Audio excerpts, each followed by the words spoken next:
let us assume that we are studying 2 Timothy chapter 1 and we want to investigate any historical and cultural allusions in the passage, including references to people, places, events, things, concepts, etc. A great way to do this is to search one of our Bible dictionaries or encyclopedias for citations of our chapter or one of the verses in our chapter.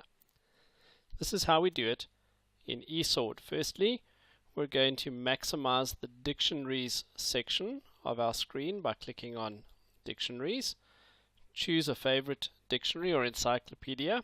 I've chosen ISBE, and now we want to run a search within ISBE, so I click on the search button.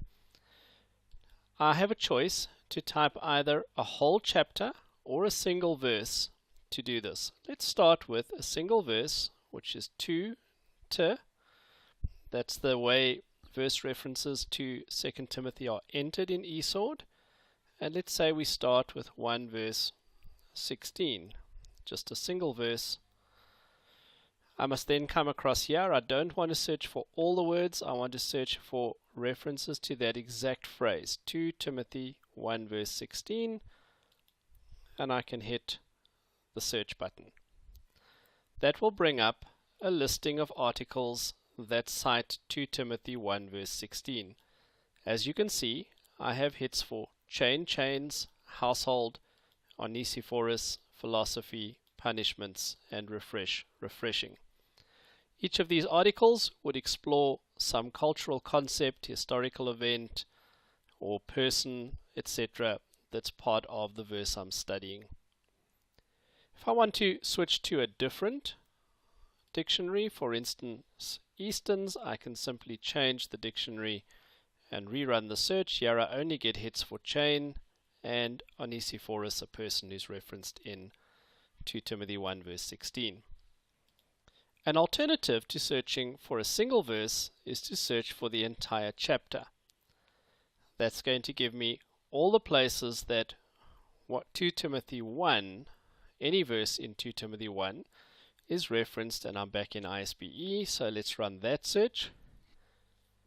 Now naturally we are going to get a much longer list of hits. Some of them will be relevant, some of them will be less relevant, and we would need to search for these and see what each of them has to do with 2 Timothy.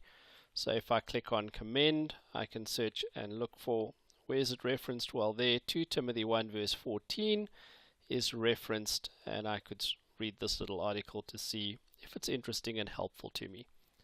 This is a fantastic way to find information about historical and cultural allusions, and at the same time to broaden your general knowledge of the world of the Bible. I recommend that you use it extensively when studying passages. An interesting addition to this is to switch to the Naves topical textbook. If I switch to Naves instead of in one of the other dictionaries and rerun my search, what I'm going to get is an unbelievably helpful list of cross-references. So for instance, if I click on the article to assurance, here I can see that my passage is referenced under the subject of assurance that's produced by faith, and we could go and look for many other places where our passage is listed under a list of cross-references.